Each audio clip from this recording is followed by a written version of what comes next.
नमस्कार मित्रांनो, स्वागत आहे तुम्हा सर्वांचं आपल्या या आजच्या व्हिडिओमध्ये।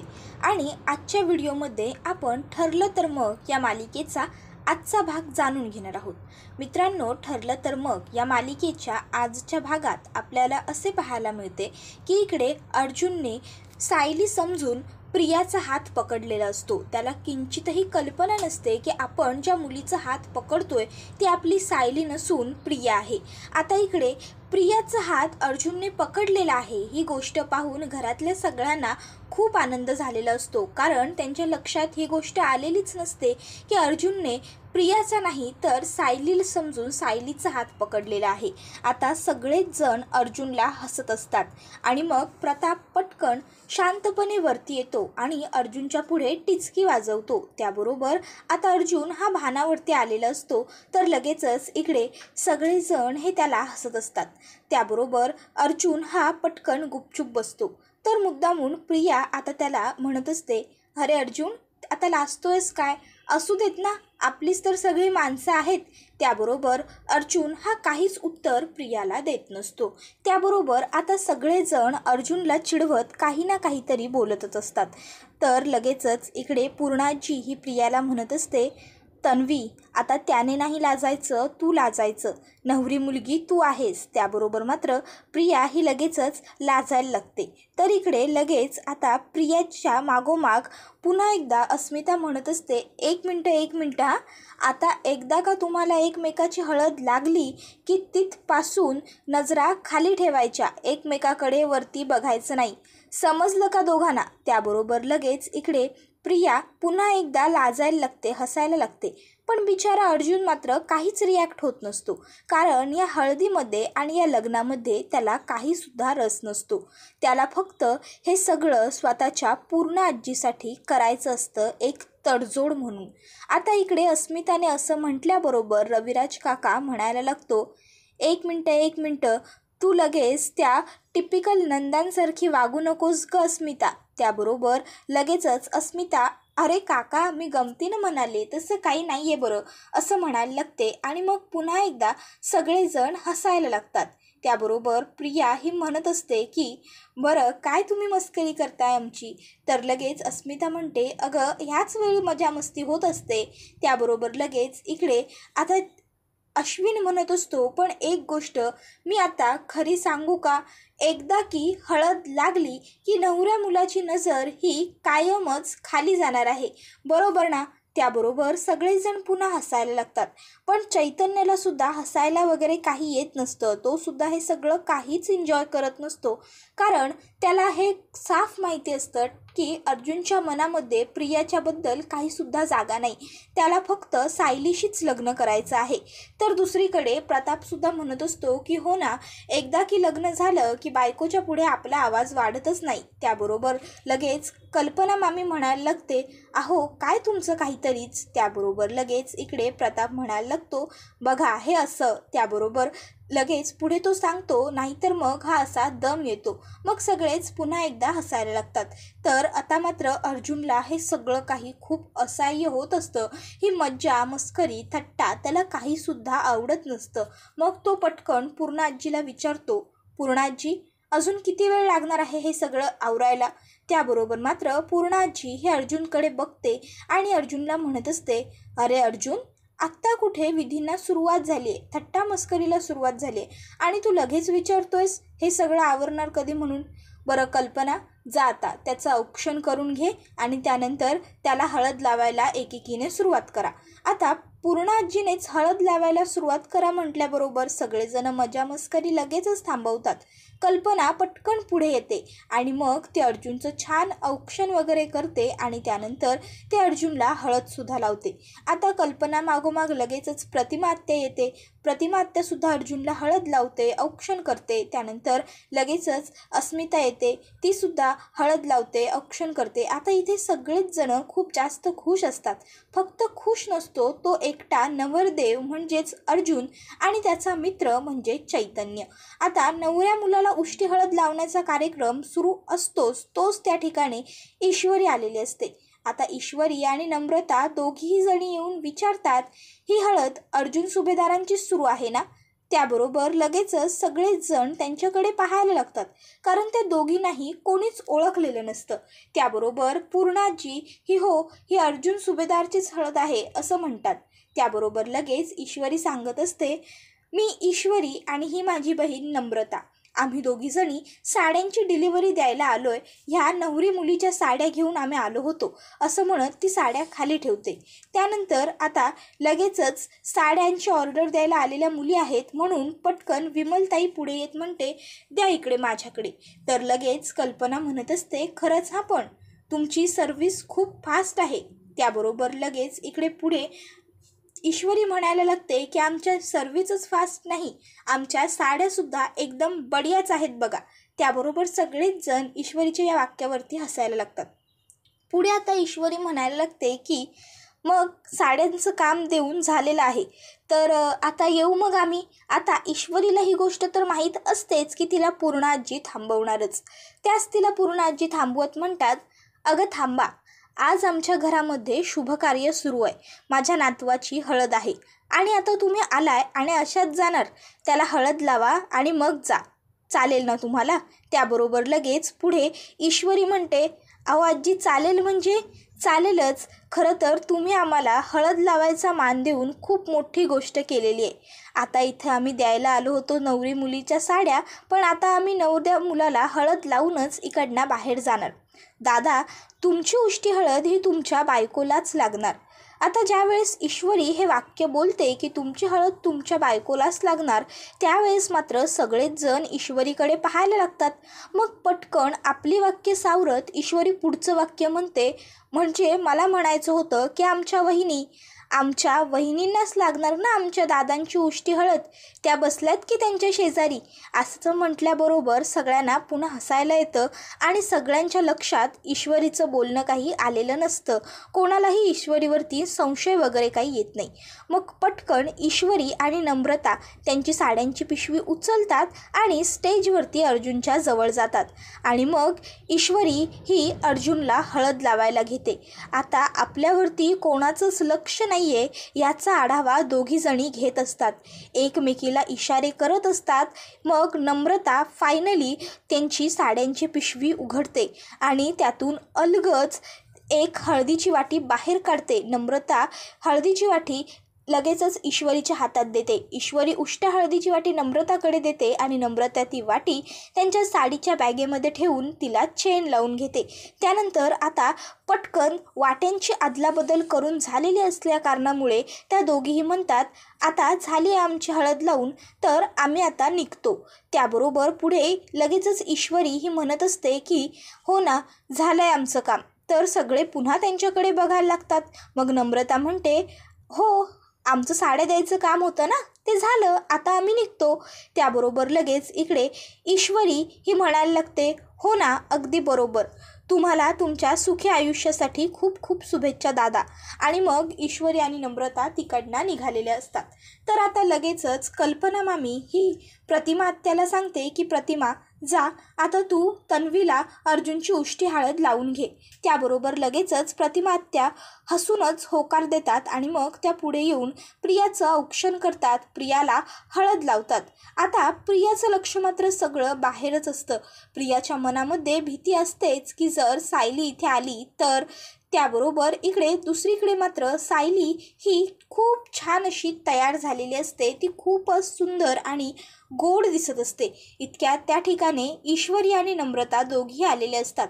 आता ईश्वरी आणि नम्रताला बघून सायली खूप जास्त खुश झालेली असते. सायली म्हणत असते, कधीपासून वाट बघते मी तुमची ईशू आणि नम्रता. त्याबरोबर ईश्वरी म्हणत असते की आमची वाट बघत होतीस की अर्जुन दादांच्या उष्ट्या हळदीची वाट बघत होती. त्याबरोबर लगेच पुढे नम्रता म्हणत असते, सायलीताई, अगं तुझंच काम करत होतो आम्ही, म्हणून आम्हाला यायला थोडा उशीर झाला. त्याबरोबर सायली विचारते, म्हणजे उष्टी हळद मिळाली? त्याबरोबर ईश्वरी म्हणते, हो मिळाली. मग तू म्हणालीस अगदी तसंच झालं. त्या पूर्णा आजींनी आम्हाला हळद लावून घ्यायला थांबवलं. तर सायली म्हणत असते, मी म्हटलं होतं ना तुम्हाला, आमच्या पूर्णा आजी खूप प्रेमळ आहेत. त्या तुम्हाला उष्टी हळद घेतल्याशिवाय सोडलंच नसतं त्यांनी. त्याबरोबर लगेच पुढे आता लगेचच सायलीला हळद लावण्याचा कार्यक्रम सुरू होतो. सायलीला हळद लावण्यासाठी बसवलं जातं आणि छान आंब्याच्या पानांनी पहिली ईश्वरी सायलीला हळद लावते. आता यावेळी सायलीसुद्धा खूप खुश असते, कुसुमताई खुश असते, सगळेच खुश असतात. तर आता इकडे लगेचच ईश्वरी म्हणत असते, आपली सायली खूपच जास्त सुंदर दिसत आहे आणि तिला आता अर्जुनदादांची उष्टी हळद लागल्यानंतर तर ती आणखीनच जास्त सुंदर दिसणार आहे. त्याबरोबर पुढे नम्रता म्हणत असते की ताई, तू तुझं प्रेम मिळवण्यासाठी एवढे सगळे प्रयत्न करत आहेस आणि त्यामध्ये आम्हाला फक्त खारीचा वाटा उचलता आला, यामुळे सुद्धा आम्हाला खूप आनंद झाला आहे. तर सायली ही तिला म्हणत असते की नम्रता, अगं खारीचा वाटा उचलूनच एखादा मोठा सेतू बांधला जातो. प्रत्येकाने खारीचा वाटा उचलला कीच सेतू बांधता येतो. त्यानंतर आता सायलीला हळद लावून झालेली असते. सायली खूपच जास्त खुश असते. तर ईश्वरी ही सायलीला म्हणत असते, आता किती बढिया दिसतेस सायलीताई तू अर्जुनदादांच्या नावाची हळद लावून. आता उद्या अर्जुनदादांबरोबर तुझंच लग्न होणार. त्या प्रियाला अर्जुनदादांची उष्टी हळद लावायला मिळालीच नाही, तिने तर अशीच हळद लावली आहे. त्यानंतर आता त्या दोघीही तिकडनं गेलेल्या असतात. तर रात्री उद्या आपलं लग्न आहे, आपली पाठवणी आहे, त्यामुळे सायली ही बॅग भरत बसलेली असते. आता कुसुमताई ही तिच्या जवळ येऊन बसलेली असते. यावेळी मात्र कुसुमताई ही खूपच जास्त भावूक झालेली असते. कुसुमताई ही सायलीला म्हणत असते, सायली, अगं अगदी अशी बॅग भरलीस की पुन्हा तू कधीच इकडे येणार नाहीस. सायली ही कुसुमताईकडे बघते, तिच्या हातांवरती अलगद हात ठेवते आणि कुसुमताईला शांतपणे सांगत असते, कुसुमताई, असं काय बोलतेस ग? आता खरं तर मी इथे नाहीच येणार ना. येणार पण फक्त एक माहेरवाशीण म्हणून, काही दिवसांकरिता. शेवटी माझं घर, माझं सासर तर आता पुन्हा तिथेच असणार आहे ना. त्याबरोबर कुसुमताई ही सायलीला म्हणत असते, सायली, खरंच पण ती माणसं स्वीकारतील ना गं तुला? मला काळजीच वाटते बघ बाई तुझी. आणि एक खरं बोलू का, मी राग बघितलाय ग त्या लोकांचा, किती टोकाचा राग आहे त्यांचा. त्याबरोबर सायली ही कुसुमताईला समजावून सांगते की ताई, सगळं छान होईल. तर त्यावेळी कुसुमताई ही सायलीला तिच्या लहानपणीची एक गंमत सांगत म्हणत असते, सायली, तुला माहिती आहे, ज्यावेळेस तू लहान होतीस ना, त्यावेळेस मधुभाऊ नेहमी म्हणायचे, मी माझ्या साऊचं लग्न हे अगदी थाटामाटात धूमधडाक्यात लावणार, तिची पाठवणी खूप मोठी करणार आणि त्यावेळेस मात्र तू लगेचच मधुभाऊंना बिलगायचीस आणि त्यांना म्हणायचीस की मधुभाऊ, काही झालं तरी मी तुम्हाला सोडून कुठेही जाणार नाही. आम्ही सगळे त्यावेळी तुला खूप हसायचो. आणि आता बघ ना, तूच किती तयारी करतेस ते तुझ्या सासरी जाण्यासाठी, किती धडपड सुरू आहे तुझी. त्याबरोबर सायली ही कुसुमताईच्या हातावरती हात ठेवते. कुसुमताई खूप जास्त भावूक झालेली असते. सायली तिला आधार देण्याचा प्रयत्न करत असते. कुसुमताई सायलीला सांगत असते, सायली, उद्या त्या घरात तू सून म्हणून गेल्यानंतर तिथली लोक तुला स्वीकारतील की नाही, तुझ्याशी चांगली वागतील की नाही, यावरती मला खूप शंका आहे ग. अगं, त्या लोकांचा राग खरोखर मी खूप जवळून पाहिला आहे. मला खूप काळजी वाटते ग बाळा तुझी. तर सायली ही कुसुमताईला समजावत सांगत असते, कुसुमताई, तू शांत हो बरं पहिल्यांदा. आणि अगं, एक गोष्ट कायम लक्षात ठेव, माणसांचा राग जितक्या टोकाचा असतो ना, त्या माणसांचं प्रेमसुद्धा अगदी तितक्याच टोकाचं असतं. आणि त्याहून महत्त्वाचं काय असतं माहिती आहे, माणूस जर मनाने चांगला असेल ना, तर मात्र सगळं काही चांगलंच होतं. त्याबरोबर पुढे सायली म्हणत असते की राहिला प्रश्न माझ्या माहेरातून सासरी जाण्याचा. अगं, माझ्या वडिलांच्या डोळ्यात जरी राग असला ना, तरी त्यांच्या मनात सुद्धा माझ्यासाठी फक्त माया आहे. आणि माझ्या ताईच्या डोळ्यात जरी आता अश्रू असले ना, तरी तिच्या मनात सुद्धा माझ्याबद्दल फक्त प्रेम, फक्त माया आहे. मग अशी पाठवणी जर माझी होत असेल, तर याहून चांगली पाठवणी कोणत्या मुलीची होऊ शकते, सांग बरं मला तूच.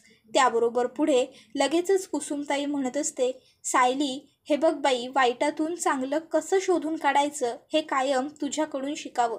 तू कायमच प्रत्येक चुकीच्या गोष्टीमधून चांगलं शोधतच आलेली आहेस.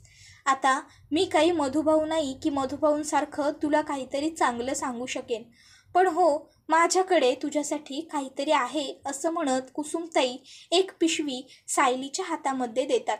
आता सायली लगेचच ती पिशवी उघडते आणि त्याचे जो बॉक्स असतो तो खोलते. त्यामध्ये एक सुंदर गुलाबी रंगाची साडी असते. आता ती साडी बघून सायली खूप जास्त खुश झालेली असते.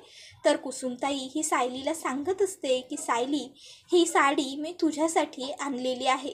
लग्नामध्ये मुलीला माहेरची साडी दिली जाते, ही तीच साडी आहे. माझ्याकडून तुला छोटीशी भेट, ही तुझ्या माहेरची एक आठवण आहे तुझ्याकडे. त्यावर सायली म्हणत आहे, छोटीशी भेट नाही ही ताई माझ्यासाठी, ही माझ्यासाठी खूप मोठी, अनमोल आणि अगदीच महत्त्वाची भेट आहे. ही माझ्या माहेरहून मिळालेली माझी साडी आहे. त्याबरोबर पुढे सायली सांगते की उद्या माझ्या लग्नात मी हीच साडी नेसणार. तर आता चैतन्य हा आपल्या आसपास कोणीही नाही या गोष्टीचा आढावा घेऊन लगेचच सायलीला सगळे अपडेट पुरवण्यासाठी फोन करतो. चैतन्य हा सायलीला सांगत असतो, सायली वहिनी, इकडे तन्वीने खूप कडेकोट बंदोबस्त लावलेला आहे. तुला इकडे आतमध्ये येणं हे खूपच जास्त अवघड जाणार आहे. तू आत येऊ नये यासाठी तिने पूर्ण तयारी करून ठेवली आहे. सायली ही चैतन्याला सांगते की काही झालं तरी उद्या मी आतमध्ये येणारच. त्याबरोबर आता चैतन्याला इतक्यात कल्पना आवाज देते, चैतन्य, ए चैतन्य, ऐकतोस का रे जरा. त्याबरोबर आता कल्पनाचा आवाज ऐकून चैतन्य सायलीला म्हणतो, सायली वहिनी, मी फोन ठेवतो, मला कल्पना मावशी आवाज देते, मी तुला थोड्या वेळात करतो. त्याबरोबर सायली फोन कट करते आणि मग त्या आता मनात विचार करते, कडेकोट बंदोबस्त तर आहे, पण काही झालं तरी मला उद्या मंडपात पोहोचावंच लागणार आहे. तर इकडे अश्विन हा अर्जुनला छान प्रकारे अगदी फेटा वगैरे बांधून मुंडावळा घालून तयार करतो. त्यानंतर आता अश्विन म्हणत असतो, वाव दादा, तू काय अमेझिंग दिसतोयस. म्हणजे खरं सांगू का, आजपर्यंत इतका हँडसम, इतका सुंदर नवरा मुलगा ना कोणीच पाहिला नसेल. आणि आत्ता तुला माहिती आहे, असा नवरदेव पुन्हा कधी पाहायला मिळेल, डायरेक्ट माझ्या लग्नात. आणि मग तो हसायला लागतो. इतक्यात त्या ठिकाणी आता चैतन्यसुद्धा आलेला असतो. आता अश्विन हसत असतो, मस्करी करत असतो. त्यामुळे आता चैतन्यकडे मस्ती करण्याशिवाय काही पर्याय नसतो. इतक्यात त्या ठिकाणी प्रतिमा आत्या आलेली असते. आता प्रतिमा आत्या अर्जुनच्या पुढ्यात येऊन उभी राहते आणि ती अर्जुनला विचारते, अर्जुन, तू तयार आहेस ना. त्याबरोबर अर्जुन हा काही उत्तर देत नाही. 2 मिनटं जरा गप्पच बसतो आणि त्यानंतर तो प्रतिमा आत्याला एवढंच उत्तर देतो. आता अर्जुनचं हे उत्तर काही प्रतिमा आत्याला आवडलेलं नसतं. प्रतिमा आत्या अर्जुनच्या पुढ्यात येऊन उभी राहते. अर्जुनच्या डोळ्यात बघून ती अर्जुनला विचारत असते, अर्जुन बाळा, तू ह्या लग्नासाठी मनापासून तयार आहेस ना रे. त्याबरोबर मात्र आता अर्जुन पुन्हा गप्पच बसतो आणि मग 2 मिनटं थांबून अर्जुन हा प्रतिमा आत्याला उत्तर द्यायला लागतो. प्रतिमा आत्या प्रत्येक गोष्ट ही आपल्या आनंदासाठी, आपल्या सुखासाठी नाही करता येत. कधीतरी तडजोड करून आपल्या मनाची गोष्ट दुसऱ्याच्या मनासारखी सुद्धा करावी लागते. त्याबरोबर मात्र प्रतिमा आत्या आता अर्जुनला समजावत म्हणत असते, हो बरोबर आहे ना तुझं बाळा, कधीकधी दुसऱ्यांच्या मनाचा सुद्धा विचार आपण केलाच पाहिजे, पण लग्न ही दुसऱ्यांसाठी करण्याची गोष्ट नाही. त्याबरोबर लगेचच इकडे अर्जुन हा प्रतिमा आत्यांना म्हणत असतो, प्रतिमा आत्या, तू काळजी करू नकोस, लग्न हे मी तुझ्याच मुलीशी करणार आहे. त्यानंतर आता प्रतिमा आत्या मात्र अर्जुनला काहीसुद्धा उत्तर देत नाहीत आणि त्या तिकडनं पाठ फिरून चाललेल्या असतात. इतक्यात त्यांना अर्जुनच्या बॅगेमधून एक ओढणी दिसते. प्रतिमा त्या पटकन पुढे जातात आणि ती ओढणी आपल्या हातात काढून घेतात. त्या ओढणीवरून 1-2दा हात फिरवतात. आता खरं तर ही ओढणी सायलीची असते. प्रतिमा त्या पटकन ती ओढणी घेऊन अर्जुनकडे येतात आणि त्याच्या गळ्यात ती ओढणी घालत म्हणतात, अर्जुन, ही ओढणी तुझ्या लग्नामध्ये तुझ्या गळ्यात असू देत, तुला खूपच जास्त शोभून दिसेल. खरंच बघ ना, किती मुलायम स्पर्श आहे या ओढणीचा, छान दिसेल तुझ्यावरती. गळ्यात अशीच ठेव, माझा आशीर्वाद म्हणून आणि तुझ्या बायकोची साथ म्हणून. आता खरं तर प्रतिमा आत्यांना या गोष्टीची किंचितसुद्धा जाणीव नसते की आपण जी ओढणी अर्जुनच्या गळ्यात घालतो आहोत ती ओढणी सायलीची असेल म्हणून. आता प्रतिमा आत्याने ओढणी गळ्यात घातल्यामुळे अर्जुनसुद्धा काही बोलत नाही. मग प्रतिमा आत्या ही तिकडनं निघून जाते. तर अर्जुन ही ती ओढणी गळ्यात घेतो आणि तो त्या ओढणीला स्पर्श करत त्याला सायलीची आठवण येते. आता अर्जुन हा खुश होतो, थोडासा भावुक होतो. त्याला सगळ्या काही ज्या गोष्टी असतात त्या अशा मिश्र पद्धतीच्या होत असतात. तर लगेचच अश्विन हा अर्जुनला म्हणत असतो, पण प्रतिमात्याने हीच ओढणी तुझ्या गळ्यात का बरं घातली असेल दादा? अर्जुन म्हणतो, मला नाही माहीत. त्याबरोबर चैतन्य म्हणत असतो की अर्जुन, ओढणी तुझ्या गळ्यात राहू देत. त्याबरोबर लगेचच अर्जुन हा चैतन्याकडे बघतो. तर चैतन्य म्हणत असतो, अरे म्हणजे छान दिसते तुझ्या गळ्यात, लुक कंप्लीट होतोय तुझा, म्हणून म्हटलं फक्त ओढणी तुझ्या गळ्यात राहू दे. आणि त्यात प्रतिमात्याने स्वतःहून घातली आहे तर राहू देत ना. इतक्यात सायली ही चैतन्याला कॉल करते. आता सायली ही चैतन्याला विचारत असते, चैतन्य भाऊजी, यांनी माझी आठवण काढली का हो? मला ना असं अचानक वाटलं की यांनी माझी खूप जास्त आठवण काढली आहे का? त्याबरोबर लगेच इकडे चैतन्य हा सायलीला सांगत असतो की तो तर तुझी आठवण नेहमीच काढत असतो वहिनी. तर सायली विचारते, तसं नाही हो चैतन्य भाऊजी, म्हणजे आज यांनी माझी जास्त आठवण काढली असं मला वाटलं, अचानक मला का बरं जाणवलं. त्याबरोबर आता चैतन्य हसतो आणि मग सायलीला तो उत्तर देत असतो, काय आहे ना वहिनी, तुम्हा दोघांचीही टेलिपॅथी खूप बेस्ट आहे. आता टेलिपॅथी बेस्ट आहे हे काही सायलीला कळलेलं नसतं. सायली चैतन्याला विचारते, म्हणजे काय हो चैतन्य भाऊजी? त्याबरोबर चैतन्य म्हणतो, थांब तू वहिनी, मी तुला ना एक फोटो पाठवतो, तो तू बघ, मग तुला कळेल मी काय म्हणतोय ते. आता लगेचच चैतन्य हा सायलीच्या मोबाईलवरती एक अर्जुनचा काढलेला फोटो पाठवतो, ज्यामध्ये अर्जुनने ती ओढणी घेतलेली असते. आता चैतन्य विचारतो, कळलं आता मी काय म्हणतोय ते? सायली तो फोटो बघून खूप जास्त खुश झालेली असते आणि मग ती म्हणते, हो कळलं मला. त्यानंतर पुढे आता सायली ही फोन ठेवून देते. आता मात्र तिला टेन्शनच आलेलं असतं की आपण लग्नाला पोहोचणार कसं, या गोष्टीचा ती विचार करत असते. तर दुसरीकडे प्रिया ही लग्नासाठी छान नवरीच्या वेशात तयार झालेली असते. आता इकडे प्रिया म्हणत असते, 2 वर्ष मी या दिवसाची वाट पाहिली, पण आता फायनली सगळे प्लॅन, सगळी कटकारस्थानं, सगळं संपलं. आता प्रिया मधुकर उर्फ तन्वी किल्लेदार उर्फ तन्वी अर्जुन सुभेदार बनणार. तर दुसरीकडे आता कुसुमताई ही सायलीकडे आलेली असते. आता सायलीचं तोंड बघून ती लगेचच ओळखते की सायलीला टेन्शन आलं आहे. कुसुमताई सायलीला विचारते, सायली टेन्शन आलं ना तुला? त्यावर सायली म्हणते, हो ना, आपण फार्म हाऊसपर्यंत तर पोहोचू, पण मंडपात कसे जाणार? तर कुसुमताई सायलीला म्हणते, हे बघ, तुझं सगळं टेन्शन आता तू माझ्या डोक्यावरती सोड. त्यावर सायली म्हणते, पण त्यामुळे आपल्याला लग्न मंडपात जाण्यासाठी मार्ग थोडीच मिळणार आहे कुसुमताई. त्यावर कुसुमताई ही सायलीला म्हणत असते, त्याची सोय मी आधीच करून ठेवलेली आहे. मी फक्त तुझी बहीण नाही तर तुझी आईसुद्धा आहे. त्यामुळे आता तुला तुझ्या लग्न मंडपापर्यंत पोहोचवण्याची सगळी जबाबदारी माझी आहे. सायली ही लगेचच कुसुमताईला असं काय केलं आहे तू असं विचारते. तर कुसुमताई ही सायलीला सांगत असते, ते तुला आता नाही सांगत, ते तुला डायरेक्ट लग्न मंडपात पाहायलाच मिळेल. सायली विचारते की पण एखादी मोठी व्यक्ती आशीर्वाद द्यायला असती तर आणखी बरं झालं असतं ना गं ताई. त्याबरोबर लगेच इकडे कुसुमताई सायलीला म्हणते, हो बरं चल, आता मुहूर्ताची वेळ होत आली आहे, निघूया आपण, नाहीतर मुहूर्त चुकून जायचा. त्याबरोबर लगेच सायली ही हो हो म्हणते आणि मग दोघीही बहिणी निघालेल्या असतात. तर इकडे लगेचच प्रिया ही पुजाऱ्यांना म्हणत असते की आता हा विधी पूर्ण झालेला आहे, तर आपण मंगळसूत्र घालून घ्यायचं का गुरुजी? तर गुरुजी म्हणतात की हो हो चालेल. इतक्यात आता अचानक कसला तरी आवाज यायला लागतो. प्रिया म्हणते, कोण आहे रे तिकडे? तर सायली त्या ठिकाणी आलेली असते. आता सायलीला असं अचानक मंडपात आलेलं बघून सगळ्यांनाच खूप मोठा आश्चर्याचा धक्का बसलेला असतो.